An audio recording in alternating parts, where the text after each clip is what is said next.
The Mafia boss's son sat rigid in his bedroom chair, his small hands gripping the armrests, his sightless eyes wide open and filling with tears. Kneeling before him was the maid, Kate Watson, her trembling fingers still wet with a clear, shimmering liquid that caught the lamplight like liquid crystal. "Kate, what have you done?"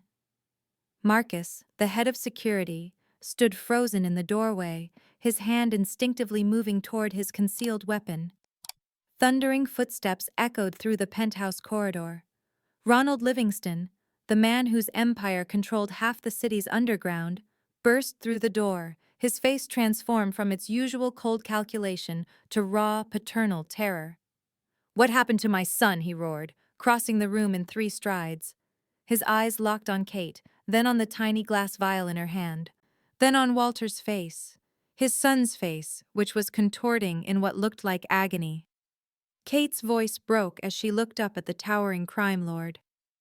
"Mr. Livingston, I didn't hurt him, sir. I swear, I was only trying to help." "Help?" Ronald's voice was deadly quiet now, the kind of quiet that preceded violence. "You touched my son? You went near his eyes without permission?" Kate slowly raised her hand, showing the vial. The liquid inside seemed to glow with an otherworldly luminescence, refracting light in patterns that shouldn't exist in nature. The clear substance moved like mercury but shimmered like starlight. Everyone in the room took an instinctive step backward. Marcus's hand tightened on his weapon. The night nurse pressed herself against the wall, her face drained of color. The air grew thick with tension, with fear, with the promise of consequences, until a sound broke through the silence. "Light." The word came from Walter, the same boy who had been blind since birth, the same boy who had never seen his father's face, never watched the sun rise, never known the difference between darkness and illumination. For a moment, no one moved. Not Marcus, not the nurse, not even Ronald, whose mind struggled to process what his ears had just heard. Walter's unseeing eyes were moving, tracking, focusing on something for the first time in his 10 years of existence. His small hand reached out toward his father's face with impossible precision. "Papa," Walter whispered, his voice filled with wonder. "I can see you." And that was when Ronald Livingston realized the impossible had occurred. The black maid with the mysterious vial had just accomplished what his millions, his connections, his threats, and his desperation had never achieved. Dear viewers, this is a powerful story about ancient wisdom, corrupted medicine, and the kind of miracle that happens when someone dares to act when everyone else has given up. Stay with me until the end, because what unfolds next will reveal a conspiracy so vast and a redemption so complete that you'll understand why sometimes the most extraordinary healing comes from the most unexpected places. Before we continue, please do us a favor and like and subscribe to this video. Your support helps a lot. Now let's get back into the story. The Livingston penthouse occupied the top 3 floors of the city's most exclusive building. Every surface gleamed with imported marble. Every fixture was custom crafted. The security system was military grade. Yet despite all this perfection, the space felt more like a fortress than a home. Servants moved through the rooms like ghosts, trained to be invisible, to anticipate needs before they were spoken. They said Mr. Livingston liked it that way. Silence, efficiency, control, no mistakes, no emotions, no complications. Ronald Livingston was a man who had built an empire through calculated ruthlessness. His organization controlled shipping routes, influenced politicians, and operated with such sophisticated precision that federal investigators had been pursuing him for 15 years without a single conviction. He lived for power, for strategy, for the intricate chess game of organized crime. But behind the cold exterior lived a father who hadn't slept properly in a decade. His only son, Walter, had been born blind. The doctors called it congenital optic nerve hypoplasia, a condition where the optic nerves failed to develop properly in the womb. No surgery could fix it. No treatment could reverse it. Walter would never see. Ronald had refused to accept it. He'd spent millions flying to specialists across 3 continents: Switzerland, Singapore, the Mayo Clinic, experimental facilities that operated in legal gray areas. He'd tried everything: gene therapy, stem cell treatments, procedures so cutting edge they were barely legal. Each time he'd returned home with the same devastating answer: nothing could be done. Walter was 10 years old now.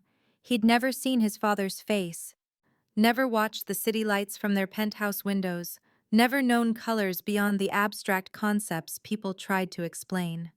He'd learned to navigate the apartment by memory and sound, his small hands trailing along walls, his world defined by textures and echoes rather than sight. The household staff had adapted.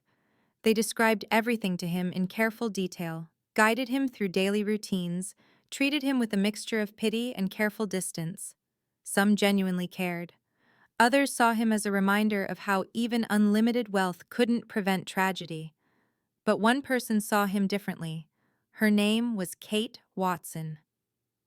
Kate had arrived at the Livingston penthouse 6 weeks ago, hired through the private domestic staffing agency that supplied Ronald's household.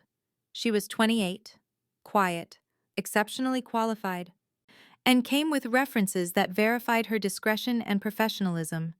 She wore the standard maid's uniform, kept her hair pulled back in a neat bun, and performed her duties with focused efficiency. She worked without complaint, never asked personal questions, never participated in the staff gossip that happened in the kitchen during breaks. But beneath her professional exterior existed a woman carrying secrets she could never share. Kate came from a family with knowledge that predated modern medicine. Her grandmother had been a healer in a small community where doctors rarely visited, where ancient remedies passed down through generations were the only healthcare available. Kate had learned to see what others missed, to recognize patterns in the human body that medical technology often overlooked. And she carried something with her always, a small glass vial filled with a clear liquid that had been in her family for 4 generations. Her grandmother had called it the tears of clarity, a substance created through a process so old and so secret that Kate herself didn't fully understand its origins. She'd never intended to use it, never wanted to reveal what she carried or what she knew. But then she met Walter, and everything changed. The Livingston penthouse existed in a state of perpetual, controlled perfection. 2,400 square feet of imported Italian marble, floor-to-ceiling windows overlooking the city's skyline, furniture selected by designers whose fees exceeded most people's annual salaries. Every angle had been calculated, every detail curated, every surface maintained to museum-quality standards. It was beautiful, expensive, and utterly soulless. Ronald Livingston had designed it that way deliberately. In his world, sentiment was weakness and chaos was death. He controlled a criminal empire that spanned 3 states, managed operations worth hundreds of millions annually, and maintained his position through calculated violence and strategic brilliance. His penthouse reflected that philosophy: order, power, intimidation disguised as elegance. Security was omnipresent, but invisible. Cameras monitored every corridor, every entrance, every potential vulnerability. Armed guards rotated through the building on schedules known only to Marcus, the head of security who'd served Ronald for 12 years. Visitors were screened, vetted, and monitored. Nothing entered the penthouse without Ronald's explicit approval. The household staff numbered 8, a chef, 3 maids, 2 drivers, Marcus, and a night nurse whose sole responsibility was Walter. They'd been selected through exhaustive background checks, paid exceptionally well, and bound by non-disclosure agreements with consequences that went far beyond legal action. They understood that working for Ronald Livingston meant absolute discretion, perfect performance, and complete loyalty. The staff quarters occupied a separate wing, ensuring Ronald's privacy remained inviolate. Servants appeared when needed, vanished when their tasks were complete, and never, under any circumstances, questioned orders or inserted themselves into family matters. The penthouse operated like a five-star hotel where guests never had to acknowledge the people who made their comfort possible. Ronald himself was 51, though he looked younger. Disciplined exercise, careful diet, and the kind of stress management that came from having absolute power. He wore custom suits that cost more than luxury cars, kept his graying hair precisely trimmed, and maintained the physically imposing presence of someone who'd risen through violence before graduating to strategy. His days followed rigid structure: morning meetings with lieutenants who managed various operations, afternoon calls with lawyers who maintained the legitimate business facade, evening reviews of financial reports, territory disputes, potential threats. Everything scheduled, everything controlled, everything flowing according to his design. Except Walter. Walter was the single variable Ronald couldn't control, the one problem his money and power couldn't solve, the vulnerability he couldn't eliminate. The boy had been born 10 years ago after a pregnancy that seemed perfectly normal. Ronald's wife had received the best prenatal care available, delivered at an elite hospital with specialists on standby. But when Walter emerged, his eyes had appeared strange, cloudy, unfocused, failing to track light or movement. The diagnosis came within days: congenital optic nerve hypoplasia, severe and bilateral. Walter's optic nerves had failed to develop properly in utero. The neurons that should have connected his eyes to his brain simply didn't exist in sufficient quantity. He would never see. Ronald's wife had left within 6 months, unable to cope with the reality of a disabled child and the isolation of life with a crime lord. She'd taken a substantial settlement and disappeared to Europe, agreeing never to contact Walter again. Ronald had barely fought it. He'd already recognized that she was a liability, that her presence complicated his world, that raising Walter would be his burden alone. So he'd thrown money at the problem with the intensity of someone accustomed to purchasing solutions. He'd flown Walter to Johns Hopkins, to the Wilmer Eye Institute, to specialists in Zurich who pioneered experimental treatments. He'd funded research into optic nerve regeneration, invested in companies developing retinal implants, explored stem cell therapies that existed in legal gray areas. He'd spent millions, possibly tens of millions, chasing any possibility of restoring his son's sight. Each attempt had ended the same way. Doctors would review Walter's case, run their tests, deliver their findings with carefully practiced sympathy, and explain that nothing could be done.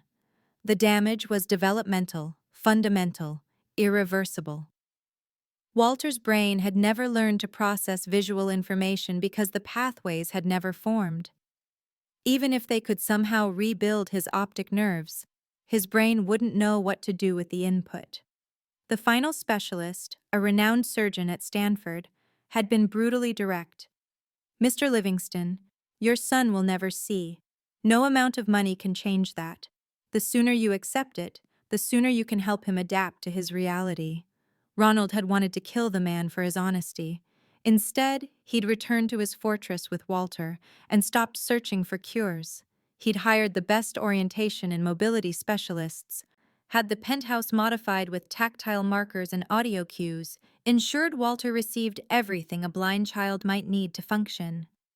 But late at night, when the operations were quiet and the guards changed shifts, Ronald would stand in Walter's doorway and watch his son sleep, and feel the helplessness that came from confronting a problem that couldn't be threatened, bought, or eliminated. His empire controlled thousands of lives. His word determined who prospered and who disappeared. His resources could move mountains, but he couldn't give his son sight.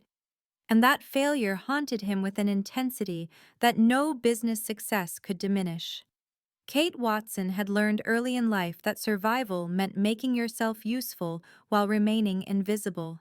It was a skill she'd perfected over years of working in wealthy households. navigating spaces where staff were expected to maintain the illusion that the work happened by magic, without human hands or human presence. The Livingston penthouse was no different, except in degree. The security was tighter, the scrutiny more intense, the consequences of error more severe.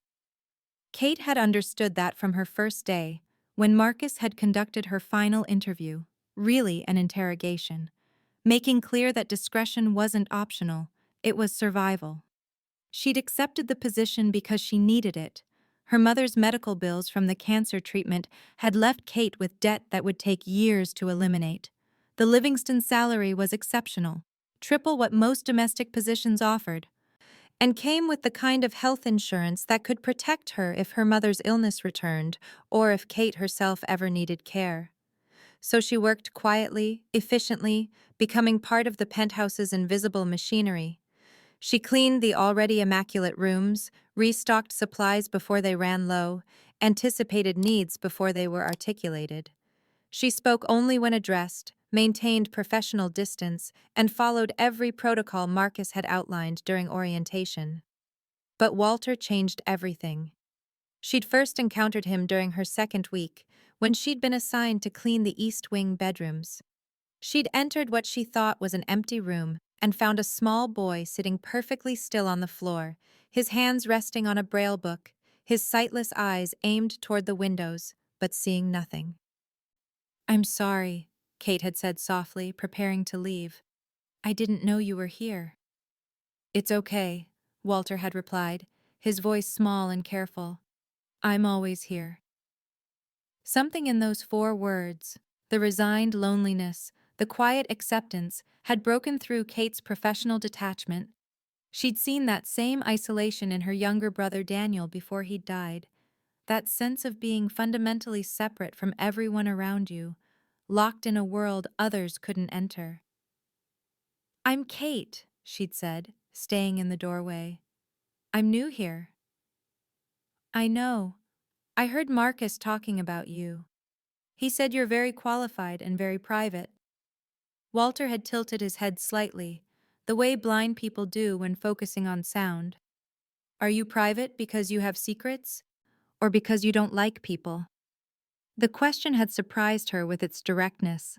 Most adults danced around topics. This 10-year-old cut straight to truth. "Maybe both," Kate had admitted. "Are you private?" "I don't have a choice. Everyone treats me like I'm made of glass." He gestured vaguely around the room. "They describe things for me, guide me places, make sure I don't hurt myself, but nobody really talks to me. They talk at me." Kate had understood immediately. Walter wasn't blind. He was isolated by everyone's perception of his blindness, trapped behind the protective barrier his father's wealth and fear had constructed. Over the following weeks, Kate had found reasons to work near Walter's wing during times when he was alone. She'd begun talking to him, really talking. Not the careful, simplified speech most adults used, but genuine conversation. She'd asked his opinions, challenged his thoughts, treated him like the intelligent, perceptive child he was, rather than a fragile victim requiring constant protection. Walter had responded like someone discovering water after years in a desert. He'd asked her questions about her life, her family, her thoughts on everything from music to mathematics. He'd shared his frustrations with being constantly monitored, his anger at being defined by his disability, his loneliness in a fortress full of people who couldn't see past his blindness. Kate had recognized something in their conversations that troubled her deeply. Walter was brilliant but withering, his intelligence and personality being slowly suffocated by isolation and low expectations. He needed more than the clinical care his father provided. He needed connection, challenge, someone who saw him rather than his condition. She'd also begun to notice other things. The way Walter would tilt his head toward light sources, as if trying to perceive something. The way he'd reach toward colors he couldn't possibly see, his hands moving with a strange, unconscious precision. The way he'd sometimes pause mid-sentence and press his fingers against his closed eyes, as if experiencing some sensation he couldn't articulate. Most significantly, she'd noticed his eyes themselves. Kate carried knowledge her grandmother had passed down, skills born from generations of healers who'd learned to observe what others missed. She'd been trained to see the subtle signs of illness, injury, and imbalance that preceded obvious symptoms. And when she looked carefully at Walter's eyes, really studied them in the proper light, she saw something that sent ice through her veins. A nearly invisible film, dark and crystalline, coating his pupils and irises. It was so thin, so subtle, that it would be easy to miss unless you knew exactly what to look for and how to observe it. It wasn't natural, it wasn't congenital. It was something imposed, something foreign, something that explained why Walter's blindness persisted despite his otherwise healthy eyes. That night, alone in her small staff quarters, Kate had retrieved the item she'd carried since her grandmother's death. A small glass vial, no larger than her thumb, filled with a clear liquid that seemed to capture and refract light in impossible ways. Her grandmother had called it the tears of clarity, a remedy so old its origins were lost to time. Created through a process that combined botanical extraction, mineral suspension, and something that defied scientific explanation. Kate had sworn never to use it, never to reveal what she carried or what she knew. The substance was too precious, too dangerous, too likely to invite questions she couldn't answer.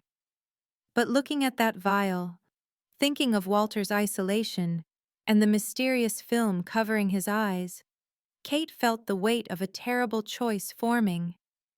She could stay silent, keep her secret, protect herself. Or she could risk everything to help a lonely boy who deserved better than the prison his father's wealth had built around him. Kate began her observation systematically, using techniques her grandmother had taught her during childhood summers spent learning the old ways. She needed to be certain, needed to document what she was seeing without arousing suspicion from the security cameras or the ever-watchful Marcus.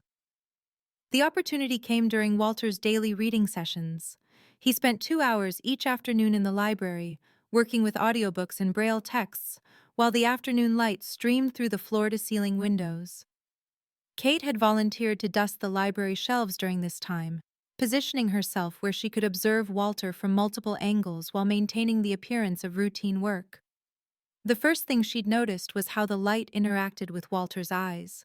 Most blind eyes, even those with severe congenital conditions, still reflected light normally. The cornea, sclera, and surrounding tissues responded to illumination like any other biological surface. Walter's eyes didn't.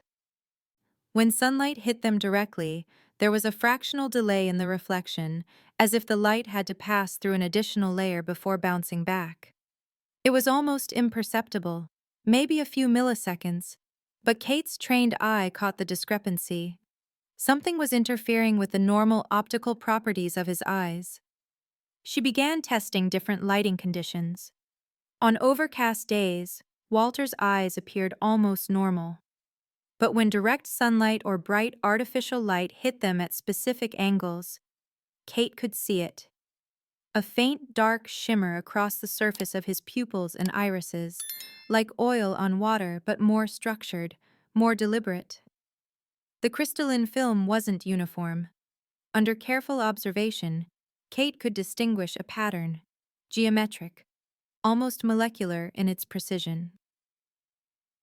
It reminded her of certain mineral formations her grandmother had shown her, structures that occurred when specific compounds crystallized slowly over time.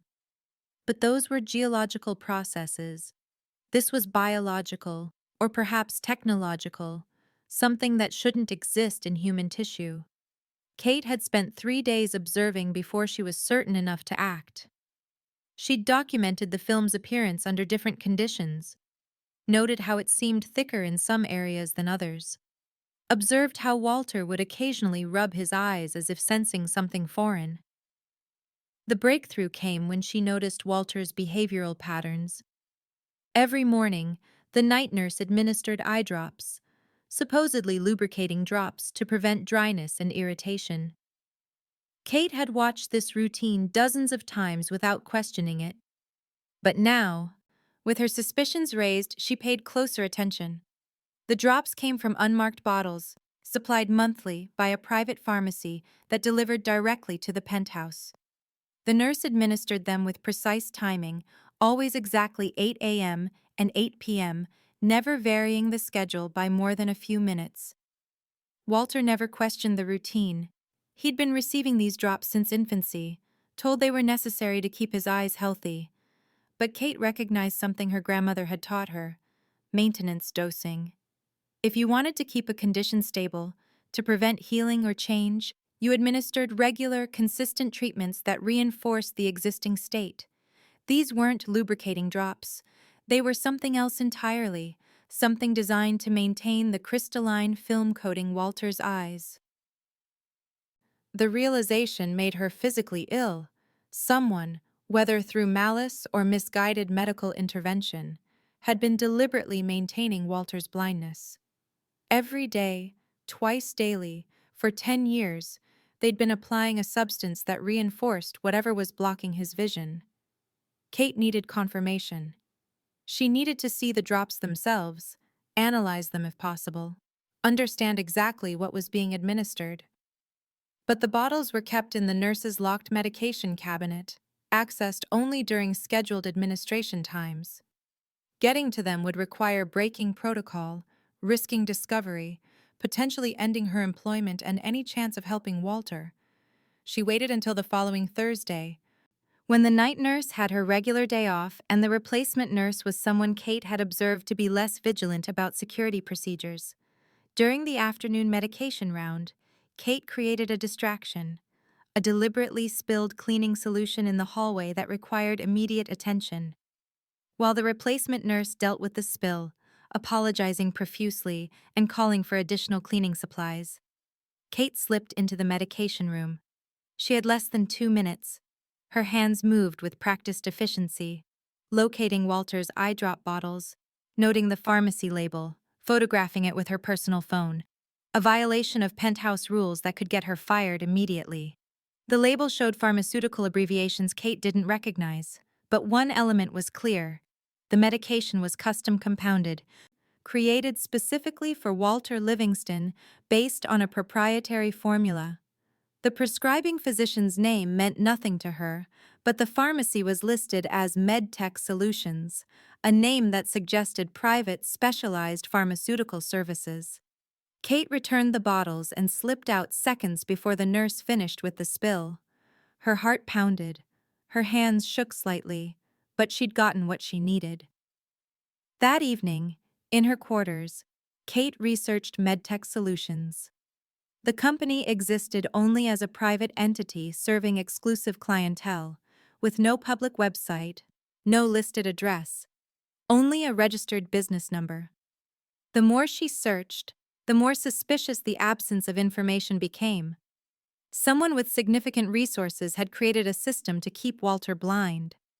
They'd designed a custom pharmaceutical compound, established a delivery mechanism through daily eye drops, and maintained the treatment consistently for a decade. They'd done it so skillfully that Walter's own father, a man with unlimited resources and access to the world's best medical specialists, had never suspected.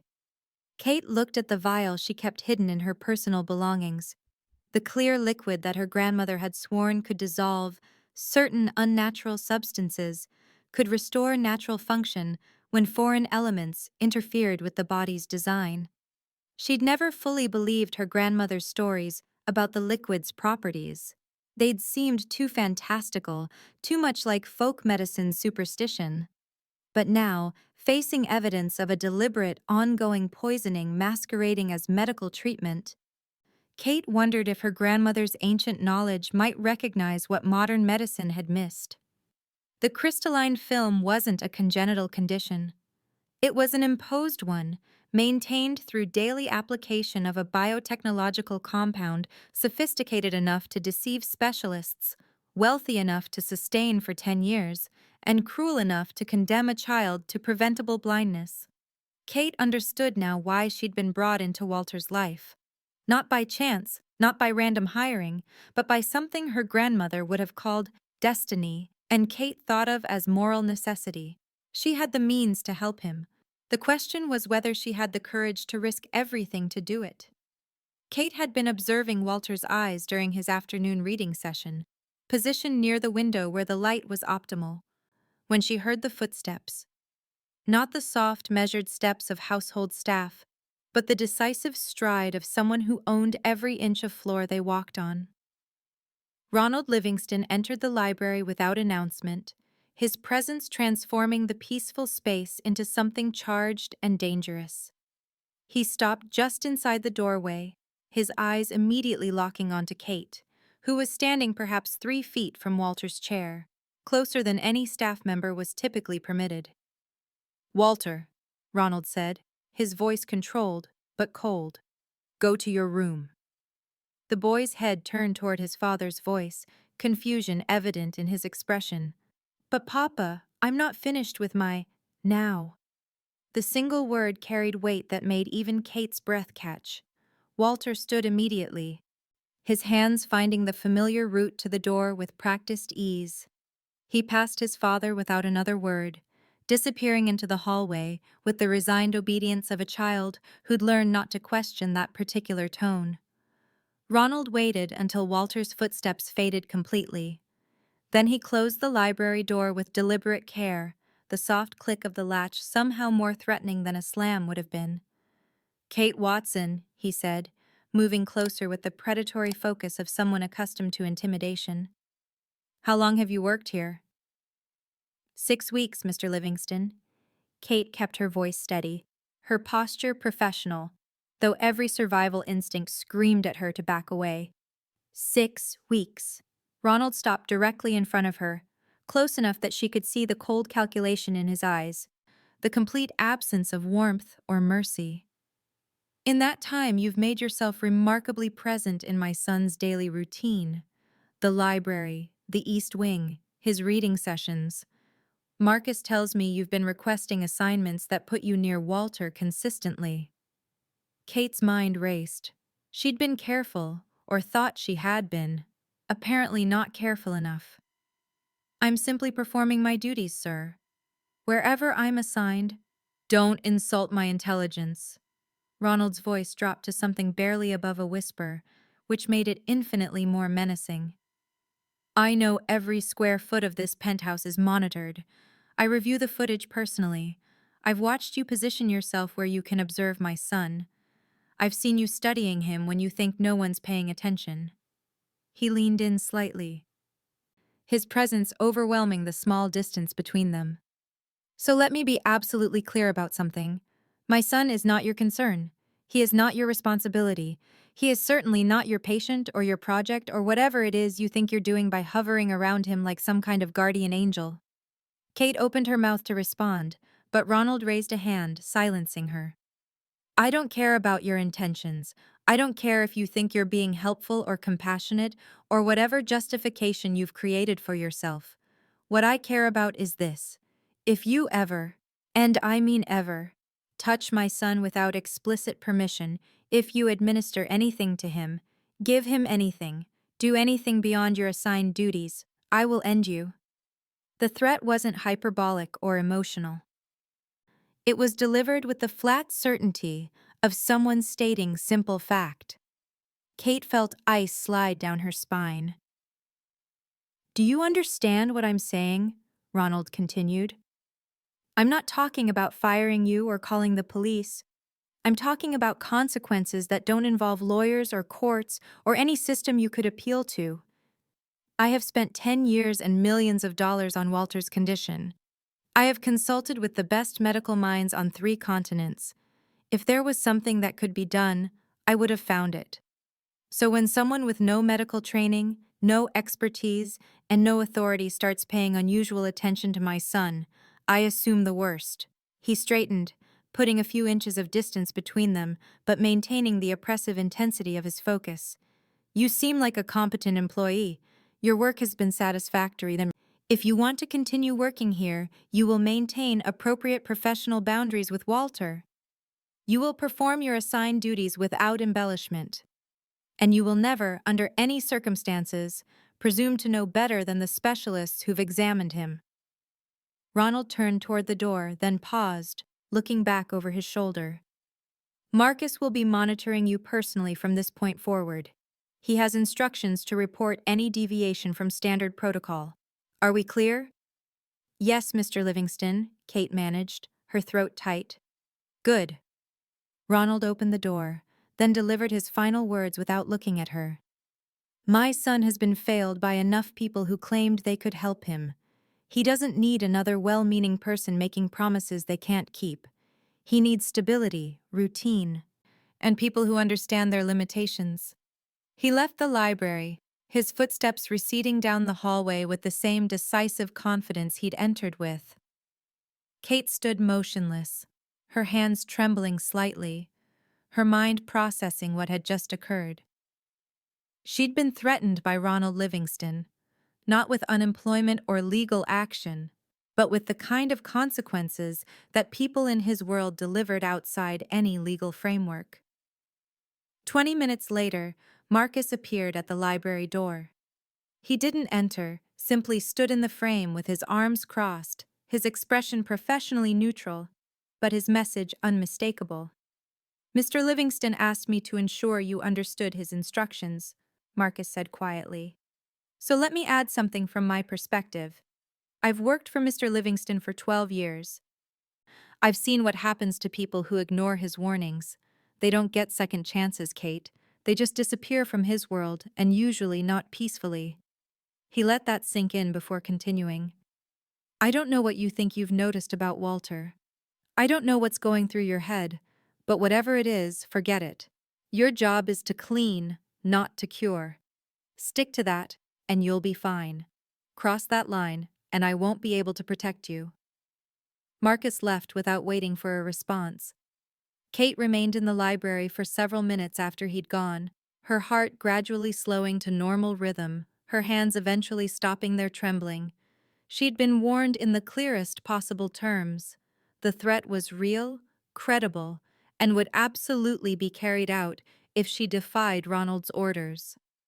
She returned to her quarters that evening and sat on her bed, staring at the hidden vial that contained her grandmother's mysterious liquid.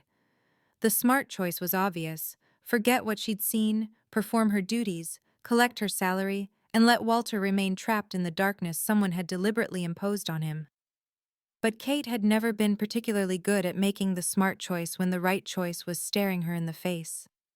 Kate waited 3 days after Ronald's threat before making her decision. 3 days of following protocol perfectly, maintaining professional distance, performing her duties without deviation, while Marcus's watchful presence shadowed her movements throughout the penthouse.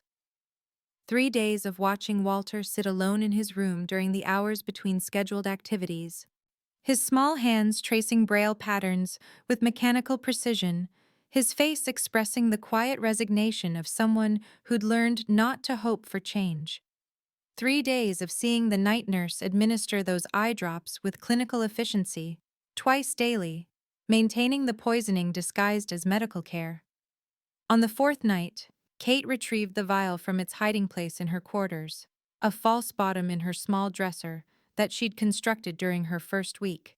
She held it up to the lamplight, watching the clear liquid refract illumination in patterns that seemed to shift and flow despite the substance being perfectly still. Her grandmother had given her this vial on her deathbed, pressing it into Kate's hands with trembling fingers and fierce intensity. This is older than our family's memory, her grandmother had whispered, her voice weakened by the cancer that was consuming her. Passed from healer to healer, mother to daughter, for more generations than we can count. It sees what shouldn't be there and washes it away. But Kate, listen to me. You use it only when someone is dying from something imposed, something foreign, something that doesn't belong. Never for natural illness, never for profit, only for poison. Kate had been 18, still skeptical of her grandmother's beliefs, still caught between the modern world of hospitals and science and the ancient tradition of folk healing.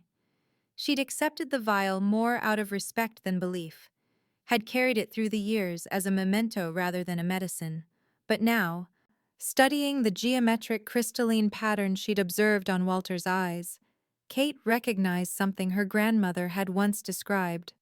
A molecular structure, her grandmother had called it, though she'd used older words. The demon's lattice, or the web of false darkness. A substance created not by nature, but by human manipulation, designed to interfere with the body's natural function while appearing medical, legitimate, necessary. Kate had thought her grandmother's stories were metaphorical, warnings about trusting corrupt healers or accepting treatments without understanding their purpose. She hadn't realized her grandmother was describing something literal, technical, a category of poisoning so sophisticated it could be mistaken for congenital disease. The crystalline film on Walter's eyes matched her grandmother's descriptions perfectly. The geometric precision, the maintenance through regular application, the way it interfered with light perception while leaving the physical eye structure intact. It was exactly the kind of imposed condition the vial was designed to address. Kate sat on her bed, weighing the decision with brutal honesty. Using the liquid meant defying Ronald's explicit threat, risking consequences that extended far beyond losing employment. If she was wrong about the film, if the liquid didn't work or caused harm, she'd have attacked the child of a mafia boss, a crime that would result in her death, probably slowly, probably painfully. Even if she was right, even if the liquid worked, Ronald might see it as an assault rather than a healing. He'd made clear that he trusted specialists, that he'd exhausted legitimate options, that he didn't want well-meaning staff interfering. Success might be punished as severely as failure. But Kate kept returning to one inescapable truth. Walter was being deliberately blinded by someone with the resources to sustain a sophisticated, long-term poisoning. The eye drops came from a private pharmacy, prescribed by an unknown physician, administered with mechanical regularity. Someone in Ronald's world, maybe in his organization, maybe in his trusted circle, had arranged for Walter's blindness and was profiting from maintaining it. If Kate did nothing, Walter would spend his life in unnecessary darkness, while whoever orchestrated this continued their conspiracy unchallenged. If she acted and succeeded, she might save Walter's sight but face Ronald's wrath for defying his orders. If she acted and failed, she'd harm an innocent child and deserve whatever consequences followed. The ethical calculation was brutal, but Kate had been raised by a healer who believed that inaction in the face of preventable suffering was its own kind of violence. She made her decision with clear eyes and steady hands. She would use the vial, not because she was certain it would work, but because she was certain that doing nothing was wrong. Not because she wanted to be a hero, but because Walter deserved someone willing to risk everything on his behalf. Kate began planning immediately, her mind cataloging the obstacles she'd need to overcome. The security cameras monitored the hallways, but she'd noticed blind spots in their coverage, small areas where architectural features blocked the angles. Walter's room had a camera, but it was positioned to monitor the door and window, not the bed itself. The night nurse completed her final rounds at 11 p.m., then retreated to her quarters until the morning medication administration. Kate would need to move during the narrow window between midnight and 5 a.m., when the penthouse was quietest, when the overnight security shift focused on external threats rather than internal movements. She'd need to enter Walter's room without triggering alerts, administer the liquid while he slept, and return to her quarters before anyone noticed her absence. The risk was enormous. The chance of success was uncertain. The consequences of failure were potentially fatal. But Kate had inherited more than a vial from her grandmother. She'd inherited a belief that healing required courage, that knowledge demanded action, that sometimes the right choice was the terrifying one. She spent the next day observing patrol patterns, noting shift changes, memorizing the security rhythms that governed the penthouse's nighttime protocols. Marcus was vigilant, but even he couldn't monitor every square foot simultaneously. There were gaps, brief moments when movement was possible for someone patient enough to wait for them. That night, Kate lay in her quarters fully dressed, watching the clock, waiting for midnight. The vial rested in her pocket, its weight both literal and metaphorical, carrying the accumulated wisdom of generations and the immediate hope of one desperate act. At 11:58, she rose from her bed and began moving toward Walter's room, toward a decision that would change everything, toward consequences she couldn't predict but had chosen to accept. Sometimes courage meant knowing the cost and paying it anyway. Kate moved through the penthouse corridors with the deliberate patience of someone who understood that haste created noise and noise created discovery. She timed her movements to coincide with the security shift change at 12:15, when the overnight guards were still settling into their routines and the cameras were briefly less monitored. She reached Walter's door without incident, her hand trembling slightly as she turned the handle with infinite care. The mechanism clicked so softly it was barely audible. She slipped inside and closed the door behind her, allowing her eyes to adjust to the darkness, broken only by the city lights filtering through the partially open blinds. Walter slept peacefully, his small form curled under expensive sheets, his sightless eyes closed, his breathing deep and even. Kate approached his bedside with reverence, as if entering sacred space, aware that what she was about to do would alter both their lives irrevocably. She retrieved the vial from her pocket, her hands steadier now that commitment had replaced uncertainty. The liquid inside seemed to glow faintly in the dim light, though Kate knew that was impossible, just a trick of her anxious mind attributing properties that didn't exist. Kate had considered waking Walter first, explaining what she was doing, obtaining his consent. But he was 10 years old, trapped in a situation he couldn't fully understand, and asking him to authorize something that could get them both killed seemed cruel. Better to act, to succeed or fail, and face the consequences alone. She unscrewed the vial's tiny cap, the mechanism moving silently despite its obvious age. The liquid inside had no scent, no visible vapor, nothing to indicate it was anything other than pure water. Kate tilted Walter's head gently, supporting it with one hand while carefully pulling down his lower eyelid with her thumb. "Forgive me," she whispered, more prayer than apology. She tilted the vial and allowed a single drop to fall directly onto Walter's exposed eye. The liquid made contact with the crystalline film, and for a moment, nothing happened. Then everything happened at once. Walter's eyes flew open. His body went rigid. A scream tore from his throat. Not pain exactly, but shock, overwhelming sensation, the cognitive explosion of a brain suddenly receiving input it had never processed before. "Light!" Walter screamed, his hands flying to his face, his entire body convulsing with the intensity of new perception. "Light! Light! I see light!" Kate stumbled backward, the vial nearly slipping from her trembling fingers. Walter was sitting bolt upright now, his hands away from his face, his seeing eyes, moving frantically, trying to make sense of shapes and shadows and depth perception that had never existed in his consciousness.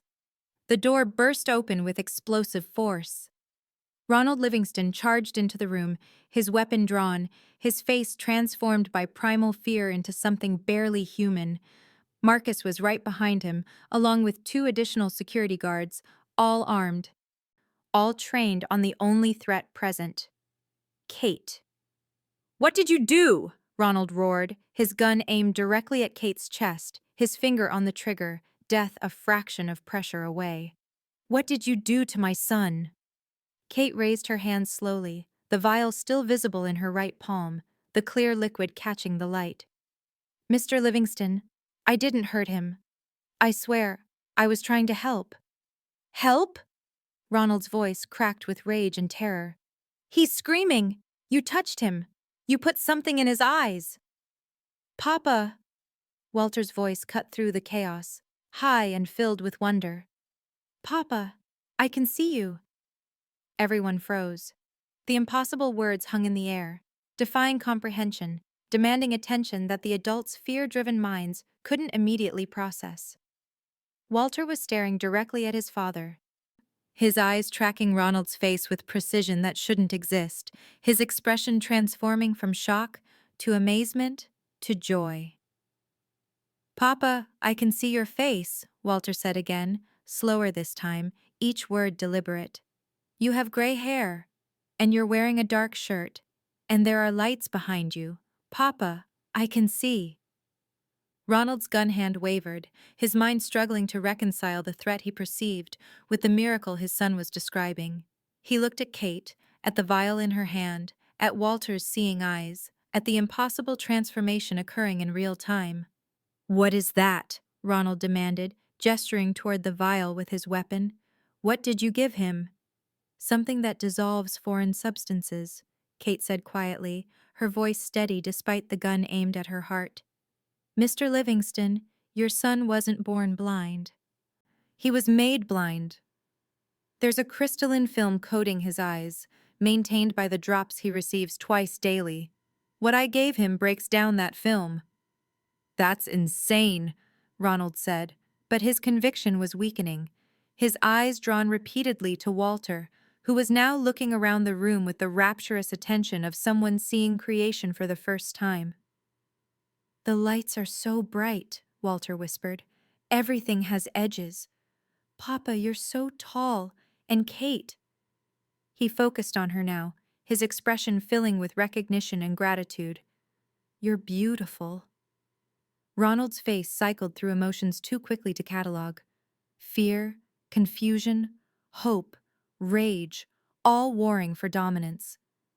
He lowered his weapon slowly, but his next words were delivered with lethal certainty. "Marcus, take her. Lock her in the security office. No one talks to her. No one touches her. No one lets her leave." He looked at Kate with eyes that promised violence. "If anything happens to my son, if this is some kind of delayed poison, if he gets worse, you won't live to see morning." Two guards seized Kate's arms, their grips professionally painful, designed to immobilize without visible bruising. The vial was removed from her hand and placed in an evidence bag that Marcus produced from his jacket. "Wait!" Walter cried out, reaching toward Kate as she was pulled away.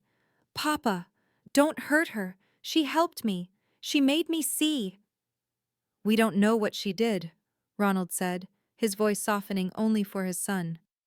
"We're taking you to the emergency eye clinic, right now.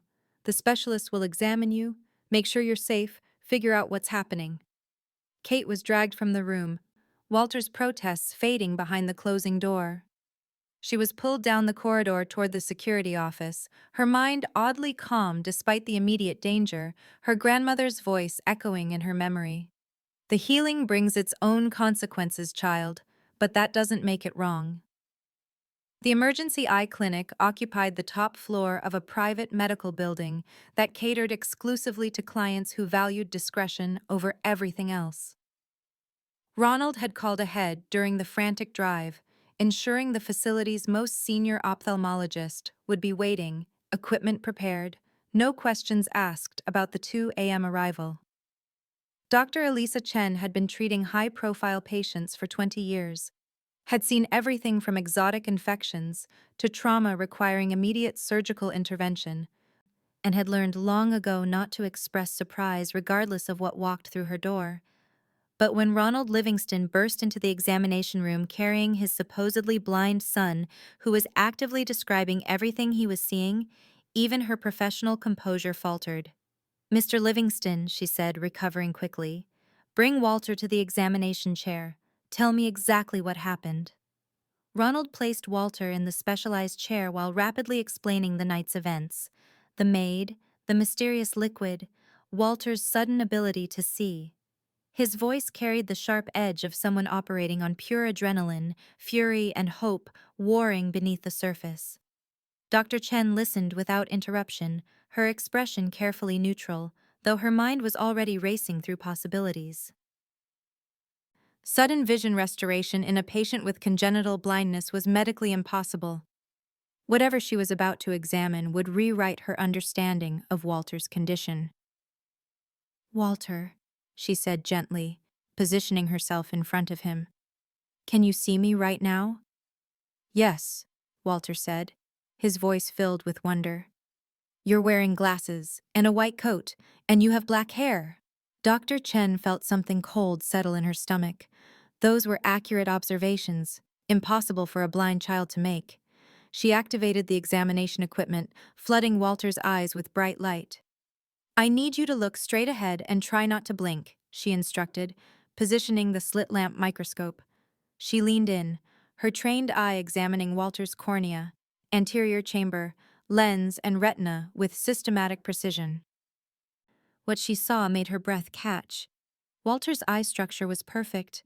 The cornea was clear, the lens properly shaped, the retina showed healthy tissue with no signs of degeneration or damage. But there was something else, something extraordinary that made no biological sense. A thin, dissolving crystalline film coating the surface of his eyes. Not on the cornea exactly, but somehow integrated with the tear film and anterior surface. As she watched, the substance was breaking down, fragmenting into microscopic particles that were being washed away by Walter's natural tear production. Mr. Livingston, Dr. Chen said carefully, not taking her eyes from the microscope, I need to collect samples of this substance immediately, and I need to see Walter's complete medical history, particularly any medications he's been taking. He gets eye drops, Ronald said, twice daily for his whole life. The doctors said they were necessary to prevent complications from his condition. What doctors? Dr. Chen's voice had gone flat, professional instinct triggering alarm signals throughout her consciousness. Who prescribed these drops? Ronald pulled out his phone, scrolling through files with shaking fingers. Dr. Samuel Voss. He's been Walter's primary ophthalmologist since birth. Works with a private pharmacy called Maid Solutions. Dr. Chen's face hardened. I need those drops. Now. And I need to run immediate tests on what's dissolving in Walter's eyes. 40 minutes later, Dr. Chen returned to the examination room where Ronald sat with Walter, who was still marveling at every visible detail around him. Her expression carried the weight of devastating news. Mr. Livingston, I need you to listen very carefully, she began, taking a seat across from him. Walter's blindness was not congenital. It was induced and maintained through biotechnological poisoning. The words hit Ronald like physical blows. What? The crystalline film I observed is a synthetic polymer compound, extremely sophisticated, almost certainly developed by a private biotech lab. It's designed to coat the eye's surface and block light transmission to the retina while leaving the physical structure intact. The substance is maintained through regular application, which explains the twice-daily eye drops. Dr. Chen pulled up images on her tablet showing the molecular analysis. This compound is invisible to standard examination unless you're specifically looking for it, and even then, it mimics the appearance of natural tissue abnormalities. It would be easy to misdiagnose as congenital nerve damage, especially in an infant. But make no mistake, this is manufactured. Someone created this specifically to cause blindness that appears irreversible. Ronald's face had gone deathly pale. Why? Why would someone do this? I can only speculate, but the economics are revealing. Dr. Chen's voice carried clinical anger. Walter has been receiving expensive, specialized care for 10 years. Regular specialist visits, custom medications, therapeutic interventions. Whoever designed this system has been generating consistent revenue from maintaining a condition they deliberately created. She pulled up another screen. I looked into MedTech Solutions while running the analysis. It's a shell company owned by a larger pharmaceutical consortium called Voss Biomedical, the same last name as Walter's treating physician. Mr. Livingston, your son's doctor has been part of a medical syndicate that poisoned him at birth or shortly after, then profited from treating the condition they created. Ronald sat motionless, his mind processing information that transformed grief into murderous rage. Someone had deliberately blinded his son. Not as collateral damage, not as accident, but as calculated business strategy. They'd looked at his newborn child and seen profit potential, had sentenced Walter to a decade of unnecessary darkness while collecting payments for the very poison they'd administered. The substance the maid used, Dr. Chen continued, I don't know what it was, but it's breaking down the polymer compound with remarkable efficiency. Walter's vision should continue to improve as the remaining film dissolves over the next 24 to 48 hours. Whoever she is, whatever she gave him, she saved his sight. Where's Dr. Voss now? Ronald's voice was barely above a whisper, but it carried the promise of violence. I don't know. But Mr. Livingston, you need to contact law enforcement. This is organized medical fraud, probably affecting multiple patients. The conspiracy is no police. Ronald stood, his decision made. This is personal now. They touched my son. They stole 10 years of his life. Law enforcement moves too slowly, leaves too many survivors. He pulled out his phone, already dialing. Marcus, assemble the team. Everyone. I want locations on Dr. Samuel Voss. Every employee of MedTech Solutions, every director of Voss Biomedical. I want their families, their assets, their entire network mapped by sunrise. He looked down at Walter, who was watching him with newly seeing eyes, and something in Ronald's expression shifted from fury to deadly calm. And Marcus? Release Kate Watson. Immediately. Bring her to the clinic with full security escort and my personal apology. She's under my protection now. Dr. Chen watched Ronald Livingston transform from terrified father to something far more dangerous. A mafia boss with a righteous target and unlimited resources. The medical syndicate that had poisoned his son had just made a fatal miscalculation. They'd assumed Ronald would never discover the truth. Kate sat in the security office with her hands zip-tied to the chair. Marcus, standing guard by the door with the professional detachment of someone who'd witnessed countless interrogations. She'd been there for nearly 2 hours, her mind cycling through possibilities that ranged from imprisonment to disappearance, from legal prosecution to the kind of consequences that never involved courts. She'd made peace with her decision. Whatever came next, she'd acted according to her conscience and her grandmother's teachings. Walter could see. That single truth justified everything else. The door burst open without warning. Ronald Livingston entered like a force of nature, his face carrying an expression Kate couldn't immediately interpret. Not rage exactly, but something complicated and raw. Marcus straightened immediately, his hand moving toward his weapon out of pure instinct. Leave us, Ronald said quietly. Marcus hesitated for a fraction of a second, then obeyed, closing the door behind him. Ronald stood before Kate, silent for a long moment, his eyes studying her face with an intensity that felt like physical pressure. Then, slowly, he pulled a knife from his jacket. Kate's breath caught, her body tensing for violence she couldn't prevent. But Ronald simply cut the zip ties, freeing her hands with careful precision. He stepped back, the knife disappearing back into his jacket, and did something Kate never expected. He knelt. Ronald Livingston, mafia boss, crime lord, the man who controlled an empire through fear and calculated violence, lowered himself to his knees in front of a maid he'd threatened to kill just hours earlier. I'm sorry. His voice was rough, breaking on the words. Kate, I'm so sorry. You saved my son. You gave him sight, and I... He stopped, his professional control fracturing, revealing the father beneath the criminal. I threatened you. I had you arrested. I was ready to... You were protecting him, Kate said quietly. Any parent would have done the same. No. Ronald shook his head violently. A parent investigates. A parent seeks truth. I saw what I expected to see. Threat instead of miracle. I almost... He couldn't finish the sentence, the weight of what he'd almost ordered too heavy to articulate. Mr. Livingston, please stand up, Kate said gently. You don't need to... Yes, I do. Ronald looked up at her, and Kate saw tears tracking down his face. the kind of emotional release that came from years of suppressed grief and sudden, overwhelming relief. You risked everything: your job, your freedom, your life. You defied my direct orders because you knew my son was being poisoned and I was too blind to see it. You're more courageous than anyone in my organization. He stood slowly, wiping his face with the back of his hand, his composure gradually reassembling itself. The doctors confirmed it. Walter was deliberately blinded by a medical syndicate that's been profiting from his condition for 10 years.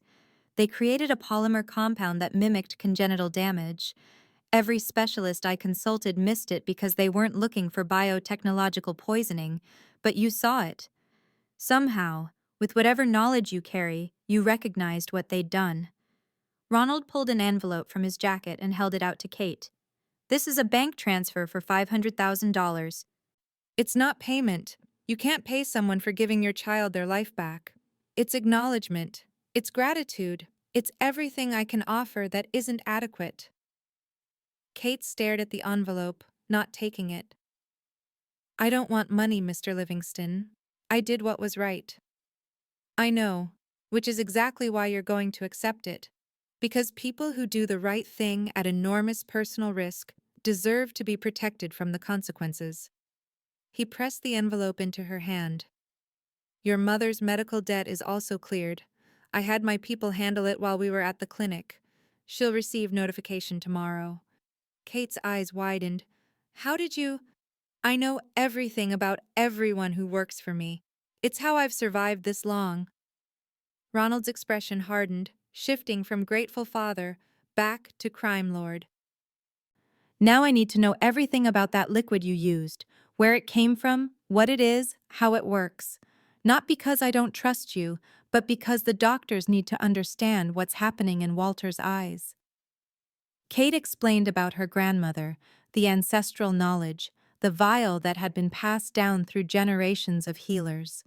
She described how she'd recognized the crystalline pattern, how she'd understood it was imposed rather than natural, how her grandmother's teachings had identified it as the kind of poisoning the liquid was designed to address.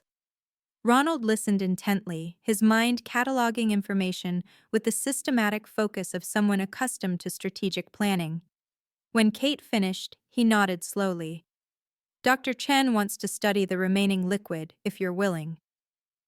Not to replicate it, she understands it's your family's legacy, but to understand how it's breaking down the polymer compound so she can ensure Walter's recovery is complete. Of course, Kate said. Whatever helps Walter. Good. Ronald moved toward the door, then paused. Kate, you're not a maid anymore. You're Walter's personal caretaker, with full authority over his medical care, education, and daily life. You'll have your own suite in the penthouse, security clearance equivalent to Marcus's level, and a salary that reflects your actual value to this family. You'll also have my complete protection. Anyone who threatens you threatens my son, and I respond to those threats with absolute prejudice. He opened the door where Marcus waited. Take Kate to the clinic. Make sure she has everything she needs. And Marcus? From this point forward, Kate Watson has the same protection protocols as Walter. If she's in danger, you respond as if my son is in danger. Understood? Understood, Marcus said, his expression carrying new respect as he looked at Kate. Ronald started to leave, then turned back one final time. The syndicate that did this to Walter, Voss Biomedical, MedTech Solutions, everyone involved, they're finished. Not arrested, not prosecuted, finished. I'm going to dismantle their organization, expose every patient they've poisoned, and ensure that what they did to my son never happens to anyone else. And Kate? Yes, Mr. Livingston? Thank you for being brave enough to see what I missed. Thank you for caring about my son when I was too focused on protecting him to actually save him. Thank you for being exactly who he needed when no one else was. He left the security office, already making calls, already mobilizing his network, already transforming grief and gratitude into the kind of focused vengeance that would reshape the city's medical underworld. Kate followed Marcus to the waiting car, her hands still trembling slightly, her mind processing the impossible transformation her life had just undergone. She'd entered the penthouse as a maid hiding a secret. She was leaving as family, vindicated, valued, and protected by forces that would destroy anyone who threatened her. Her grandmother's voice echoed in her memory one final time.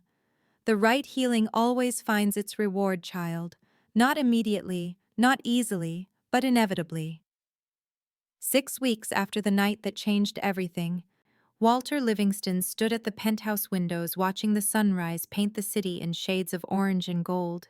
He'd been standing there for 20 minutes, mesmerized by the way light transformed the world, still discovering new details and scenes he'd experienced 100 times before without ever truly seeing them. "It's beautiful," he whispered, not to anyone in particular, just an observation he needed to speak aloud.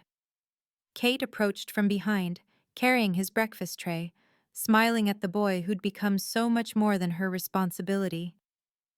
"Every sunrise is different," she said, setting the tray on the table near the window. "That's what makes them worth watching." Walter turned to her, his eyes, perfectly functional, completely healed, tracking her movements with the unconscious precision of someone whose vision had become natural rather than miraculous. "Kate, do you think I'll ever stop being amazed by colors?" "I hope not," she said honestly. "The day we stop being amazed by the world is the day we stop really living in it." The penthouse had transformed over the past weeks in ways that went beyond physical changes, though those were significant. Kate's new suite occupied the space adjacent to Walter's room, connected by a door that remained open during the day, providing the boy with immediate access to the person who'd become his anchor, his teacher, his friend, and his guardian. But the deeper transformation was atmospheric. The cold, sterile fortress that had prioritized security over warmth, control over connection, had gradually softened into something that resembled a home. Walter's laughter echoed through corridors that had once carried only hushed voices and careful footsteps. Art had been added to the walls, not expensive pieces selected by designers, but paintings Walter had chosen himself from galleries Kate took him to, learning his preferences, discovering his tastes. The household staff had adapted to the new reality with varying degrees of grace. Most genuinely celebrated Walter's recovery and Kate's elevated status. A few had left, uncomfortable with the disruption to established hierarchies. Their replacements were people Kate had interviewed personally, selected not just for competence, but for their genuine warmth toward Walter. Ronald had changed too, in ways both obvious and subtle. He still ran his empire with calculated ruthlessness, still maintained the power that defined his position in the city's criminal hierarchy. But he came home differently now. Instead of retreating immediately to his office, he sought out Walter, spent time with his son in ways he'd never managed before the miracle.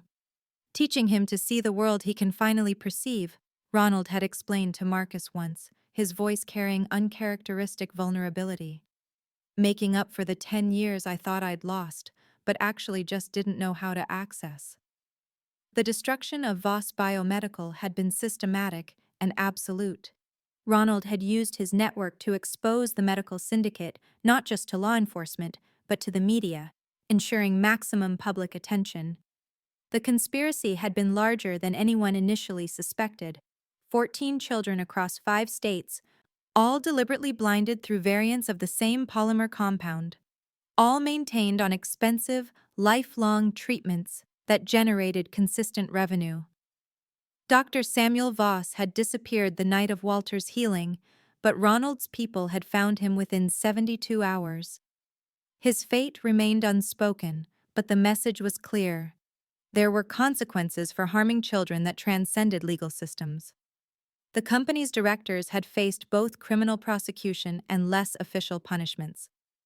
Assets were seized, reputations destroyed, enablers throughout the medical system exposed and eliminated from their positions. Ronald had dedicated substantial resources to ensuring that every victim of the syndicate received treatment with Kate's assistance, using the remaining liquid from her grandmother's vial to heal 6 other children before the supply was exhausted. The publicity had been carefully managed. Kate's role was acknowledged but not detailed, her privacy protected by Ronald's influence.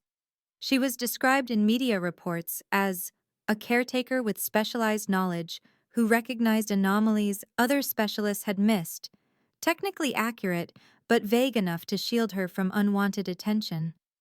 Walter's story had become national news. The blind child of a wealthy businessman who'd been secretly poisoned for profit, whose sight had been restored through the courage of a perceptive caretaker. It was the kind of narrative that captured public imagination and sparked congressional investigations into private medical practices. But inside the penthouse, away from cameras and attention, the real story was quieter and more profound. Walter was learning to read printed text after years of Braille, his young mind adapting to visual information with remarkable speed. He'd discovered a passion for art, spending hours studying paintings and attempting his own creations with Kate's encouragement. He'd made friends at the private school Ronald had enrolled him in, children who knew him as the boy who could see now rather than the boy who used to be blind. And he'd formed a bond with Kate that transcended professional relationships or even typical family dynamics. She was his protector, his teacher, his confidant, the person who'd risked everything to give him what everyone else had declared impossible. This morning, watching Walter observe the sunrise with pure joy, Kate felt her grandmother's presence almost tangibly. The old woman would have loved this, the vindication of ancient knowledge, the triumph of courage over caution, the proof that sometimes the right action, however dangerous, created exactly the outcome it was meant to achieve. Kate? Walter's voice pulled her from her reflection. Yes? Thank you. I know I've said it before, but I need to say it again. Thank you for seeing what no one else saw. Thank you for being brave when being careful would have been easier. Thank you for giving me eyes that work. Kate knelt beside him, taking his hand. Walter, you gave me something too. You gave me purpose. You gave me a family. You gave me a home where using my gifts isn't dangerous but celebrated. So maybe we saved each other. Ronald appeared in the doorway, observing the scene with an expression that was becoming more common: open affection, unguarded emotion, the face of a father who'd been given an impossible second chance. Breakfast, he announced, entering the room. And then, Walter, you promised to show me the painting you've been working on. It's not very good yet, Walter said, suddenly shy. Then we'll work on it together, Ronald said, settling into the chair beside his son. We have time now. We have so much time. Kate withdrew slightly, giving them space, watching the family that had formed from crisis and courage, from ancient wisdom meeting modern corruption, from a maid's desperate gamble transforming into a father's redemption. The penthouse was still a fortress. But now it was a fortress with light streaming through the windows, with laughter echoing in the corridors, with a child who could see, and a father who'd learned to look beyond what his money and power could purchase.